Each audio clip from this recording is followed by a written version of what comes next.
ये भीड़ और ये आक्रोश इस बात को लेकर है कि झारखंड में जिन जिन जिलों में 5वीं अनुसूची लागू है वहाँ शासित मतलब इनके हक इनके अधिकार की बात हो, वहाँ पंचायत का इलेक्शन ना हो, इसका विरोध करने के लिए 32 जनजाति समूह के लोग आज राजभवन आए हैं। हमारे साथ जयपाल सिंह मुंडा की भतीजी है, आप लोग पोती है, आप लोगों का डिमांड क्या है?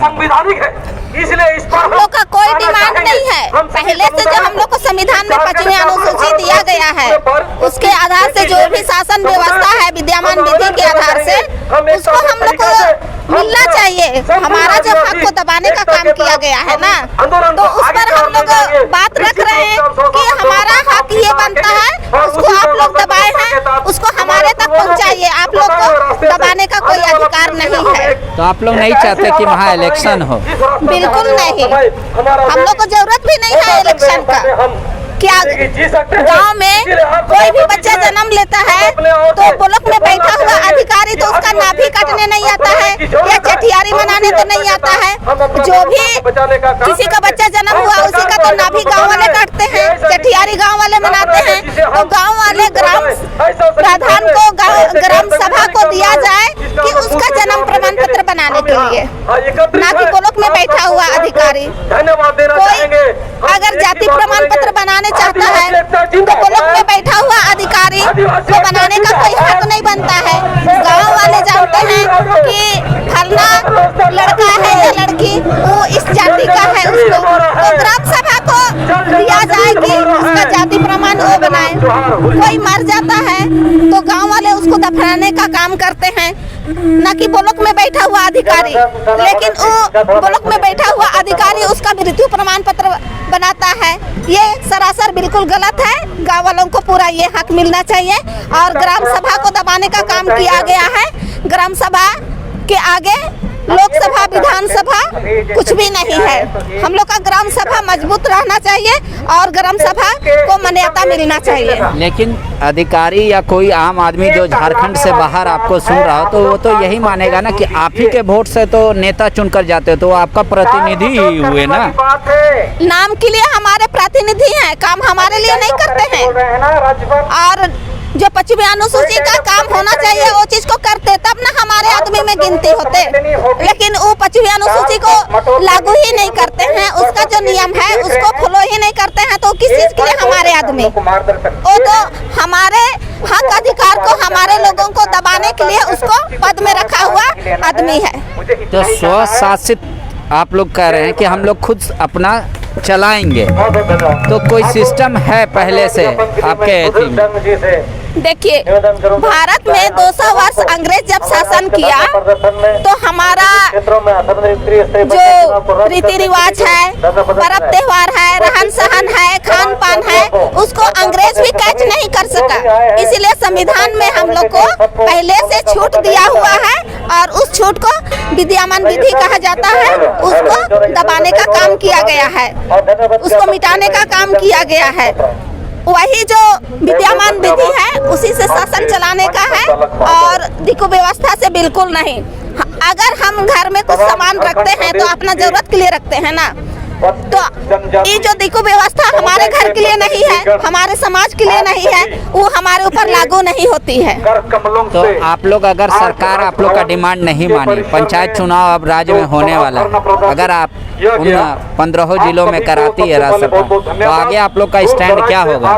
वो कर ही नहीं सकती है। नियम का कब तक उल्लंघन करेगी, कब तक हम लोग को गुमराह करने का काम करेगी। अभी तो हम लोग मुंडा हो संथाली खड़िया 5 समुदाय के एक हो चुके हैं और हमारा जो झारखंड में 32 जाति है वो सब हम लोग एक हैं, तो हम लोग को अब हिला नहीं सकते हैं। सरकार को खुद दुम हिला करके भागना पड़ेगा या चूहा की तरह बिल में घुसना पड़ेगा उसको। ये आंदोलन आप लोग का आगे भी जारी रहेगा? बिल्कुल आगे तक जारी रहेगा जब तक कि हम लोग को स्वशासन व्यवस्था हम लोग के हाथ में नहीं दिया जाएगा तब तक। तो स्वशासन व्यवस्था, ये व्यवस्था वो है जो खुद से चलता हो, ना कि इलेक्शन से कराए। इनका कहना है कि इलेक्शन हमारे 5वीं अनुसूची क्षेत्र में नहीं होना चाहिए। हम लोग जिस तरीके से चला रहे थे शासन, उसी तरीके से चलाए। ये भीड़ देख लीजिए आप, राजभवन के समक्ष आई हुई थी इसी बात को लेकर कि राज्य में जो होने वाला त्रिस्तरीय पंचायत चुनाव है उसको ना किया जाए। के नौजवानों का और कुछ लोगों से हम आपका बात करके दिखाते हैं उन लोगों का क्या मानना है और क्या कुछ कहना है। क्या लिखना है, राज्यपाल को क्या लिखित रूप में देना है, कैसे देना है, सभा का प्रारूप क्या होगा, बहुत जल्द कम समय में इन्होंने लिख करके हमें दिया। दाना भगत अतिथिशाला में इन्होंने बहुत अच्छा आप लोगों का जो आज डिमांड था कि पंचायत चुनाव हमारे 5वीं अनुसूचित क्षेत्र में ना कराए, लेकिन ये मांग तो कई वर्षों से आप लोग कर रहे हैं ना, सरकार चुनाव करा रही है, अब आगे क्या? वहाँ से कल ही आज की सभा के लिए आए हैं। आगे का रणनीति यही बना है अभी यहाँ बैठक में कि हम लोग चुनाव में भाग ही नहीं लेंगे, ना वोट देने नहीं जाएंगे, वोट देने भी नहीं जाएंगे, कोई कैंडिडेट नॉमिनेशन करने भी नहीं जाएंगे, कोई नहीं जाएगा, कुछ उसका व्यवस्था में हम लोग अभी नहीं करेंगे। बड़े हौसला बुलंद करने के साथ ऐसा आप लोगों ने निर्णय ले रखा है। हाँ, आज के कार्यक्रम में यही निर्णय हुआ। तो अगर आप लोग मान लीजिए सरकार चुनाव में पार्टिसिपेट नहीं करेंगे, लोग बोल रहे भागीदारी नहीं निभाएंगे, तो कोई भी एक आदमी खड़ा हो जाएगा और कोई वोट कर देगा, कोई जीत जाएगा। आप लोग का स्वशासन व्यवस्था में हम लोग का तरीका है, उसमें सब समिति से हम लोग चुनाव करेंगे, सर्व समिति। वोटिंग राइट पे नहीं जाना है, हम लोग को आम सभा करके पंचायत समिति, वार्ड मुखिया और जिला परिषद का चुनाव करने का ये प्रावधान है ग्राम सभा में, स्वशासन व्यवस्था में। वोटिंग राइट का पावर नहीं है, एकदम खुला मंच पे सारे जनप्रतिनिधि का चुनाव कराने का उससे ये होता है कि जो हमारी स्वशासन व्यवस्था है उसमें किसी तरह का कमेंट नहीं हो, जो भी कमेंट होगा सार्वजनिक से होगा, सार्वजनिक होगा, किंतु परंतु वहाँ नहीं, गुप्त रूप से जो होता है उसको ओपन करने की जरूरत है। तो शासन व्यवस्था में यही चीज है।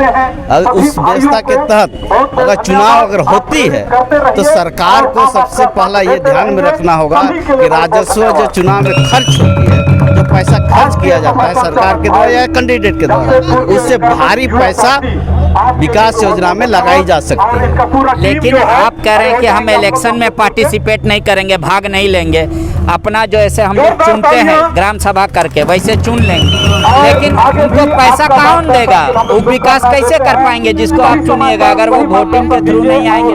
आपको तो पैसा तो सरकार को ऑलरेडी सरकार दे ही देती है, लेकिन वो तो चुने हुए कैंडिडेटों को देंगे ना। क्यों नहीं? जो चुने हुए जनप्रतिनिधि ही सिर्फ केवल टैक्स देते हैं, क्या हम पब्लिक टैक्स नहीं देती है? हाँ देती है। तो फिर टैक्स हम देते हैं तो हमारे पैसा रिटर्न करके हमारे विकास योजना के लिए देनी होगी ना सरकार को, हम सिर्फ टैक्स देने के लिए नहीं है। तो आप लोग चाह रहे हैं नगर निगम का चुनाव, जिला परिषद का चुनाव, वार्ड पार्षद का चुनाव, मुखिया पंचायत, ये सब का चुनाव ना हो? नहीं, वोटिंग राइट के आधार पर चुनाव ना हो। ग्राम सभा की जो शक्तियां हैं, स्वशासन विधि व्यवस्था है, संविधान के तहत है, उस आधार पर चुनाव कराना चाहिए सरकार।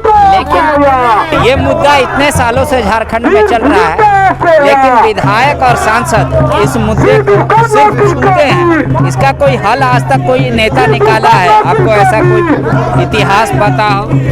नहीं, अभी तक किसी ने इस पर पहल नहीं किया है, जो कि स्वतः विकास योजना अगर ग्रामीण जनता को दे दी जाती है, गांव सीधा विकास अपने स्तर से करना चाहेगा, तो जो बाहरी लोग हैं, जो बाहरी लोगों के जो वर्चस्व आज स्थापित हुआ है, वो उनका अधिकार छीना जाएगा, वो अंदर प्रवेश नहीं कर पाएंगे। यही कारण है कि संविधान को हमेशा टाल मटोल करके तोड़ते गए और बाहरी परिवेश को, बाहरी संस्कार और संस्कृति को लोगों ने ढालने का प्रयास किया, और यही वजह रहा कि यहाँ के 32 आदिवासियों के जो संस्कार और संस्कृति है उस पर बड़ी बड़ा आघात लगा। मान लीजिए झारखंड से बाहर आपको कोई देख रहा है, देश में नहीं विदेश में भी देख रहा है, उसको आम भाषा में समझाइए कि पहले क्या व्यवस्था अभी तक होता रहा है और आप लोग क्या क्या चाहते हैं। जैसे अभी इलेक्शन कराता है, मुखिया बनता है, पंचायत सरकार उनको पैसा देती है, वो रोड बनाता है, घर बनाते हैं लोगों के लिए, पानी टंकी बनाता है, ये सब व्यवस्था आमतौर पे लागू है। आप लोग अब क्या चाहते हैं? ये व्यवस्था तो हमारे टैक्स का पैसा से ही हो रही है। हम जो खेत से जोतते हैं उससे भी टैक्स देते हैं, जो हम कपड़ा पहनते हैं उससे भी हम टैक्स देते हैं, जो खाते हैं उससे भी टैक्स देते हैं। कई तरह का जो हम उपयोग करते हैं उससे सरकार को हम टैक्स के रूप में देते हैं, और उन्हीं पैसा से सरकार हम व्यवस्था करके हमारे समाज को विकसित करने के लिए शिक्षा हो, स्वास्थ्य हो, या तो आवागमन के साधन, रोड, सड़क, बिजली, जो भी व्यवस्था कर रही है वो पैसा सरकार ग्राम सभा को दे, और ग्राम सभा में बैठ के पहले योजना धरातल पर काम हो, धरातल पर काम हो, उसी आधार पर जैसे जैसे काम होते जाएगा उसी आधार पर एस्टीमेट बनाने के भी प्रावधान ग्राम सभा को। और यहाँ अंतर इतना ही है, सरकार के माध्यम से, चुनी हुई सरकार के माध्यम से, चाहे वो लोकसभा का या विधानसभा, वो पहले एस्टीमेट तैयार करते हैं, योजनाओं का एस्टीमेट तैयार करते हैं कि वहाँ पर योजना इस तरह से बनना है, उसका इसमें इतना लागत होगा, और उस लागत के आधार पर जो भी बंदरबाट करनी है जिसका जितना हिस्सेदारी हो। और अभी बीजेपी के गवर्नमेंट में, केंद्र सरकार जब से बीजेपी में आया, प्रधानमंत्री नरेंद्र मोदी ने आया, विकास योजना का हिस्सेदारी पुलिस प्रशासन को भी दे दी गई है। ठीक, तो विकास योजना का पैसा सरकारी तंत्र में बैठे हुए लोगों के बीच में ही बांटने का प्रावधान है, तो गाँव का विकास होगा उस चीज से। वो अगर यही व्यवस्था रहे, ग्राम सभा का ये अधिकार देगा, तो हम ना प्रखंड विकास पदाधिकारी से पूछने जाएंगे और ना ही थाना से हम पूछेंगे कि हमारी गांव को विकास योजना में किस आधार का विकास करना है, कौन सा योजना हमको बनाना है। किसी को अगर घर बनाने की जरूरत है, किसी को खेत में पानी पहुंचाने की जरूरत है, तो गाँव के लोग ही उस पैसा का उपयोग करेंगे ना। अच्छा, मतलब जो सरकारी अधिकारियों का इंटरफेयर है उसको आप लोग नहीं चाहते? आप लोग पंचायत में बैठ के तय करना चाहते हैं कि इनका घर बनना चाहिए, इनके खेत में पानी जाने चाहिए, और उसके लिए आपको पैसा चाहिए। उसके लिए इसमें होता है कि एक साधारण से उदाहरण है, अगर आवास मिलता है, इंदिरा आवास, बिरसा आवास, जो कुछ भी मिलता है, ठीक, प्रखंड मुख्यालय है एक जगह, प्रखंड मुख्यालय के अंदर में एक ब्लॉक में अगर 2 लाख का योजना है, 2 लाख का योजना है, तो प्रखंड के अंदर 5 किलोमीटर, 10 किलोमीटर, 15 किलोमीटर की दूरी पर गांव बसा हुआ है। प्रखंड मुख्यालय में 2 लाख की योजना से बेहतर ढंग का मकान बन सकता है, लेकिन उसी जगह 10 से 15 किलोमीटर जो दूरी है उसी योजना से उसको घर बनाना चाहेंगे, वो घर नहीं बन पाता। तो बैठे बैठे रूम के अंदर बैठे कमरा में बैठ के अंदर बैठ के जो एस्टीमेट बनाई जाती है, उससे भारी घोटाला और नुकसान हुआ है। हम कहेंगे आपने विकास कैसे, हमने दिया जो कैरेज बनती है, भाड़ा जिसको कहा जाए साधारण भाषा में, पहुँचाने का जो भाड़ा होता है, वो पैसा तो सुदूरवर्ती गाँव के लोगों को नहीं मिल पाता है, तो कैसे योजनाओं का संचालन कर पाएंगे, उसका विकास दूसरी जगह अवरुद्ध हो गया ना। यही चीज़ है, इसी तरह से कई बड़ी योजना है। एक हमने आवास का बात किया, इसमें होता क्या है कि पानी की भी व्यवस्था करनी हो, तो उसमें भी वो सामग्री पहुँचाने में आज भी संभव नहीं है हर गाँव में। अगर हम 50,000 का या तो 1.5 लाख का भी पेयजल योजना चल रहा है, 1.5 से 2.5 लाख रुपए तक का पेयजल योजना चल रही है, और पटना कितना में 70 से 75,000 रुपया में बनता है योजना, पेयजल योजना 100 रुपये का, और एस्टीमेट कितना का 2.5 से 3 लाख रुपये का। बाकी पैसा क्यों कहाँ जा रहा है, तो पैसा तो ग्राम सभा बचाएगी ना, उस पैसा को बचाएगी, इसलिए ग्राम सभा को वही पावर से विकास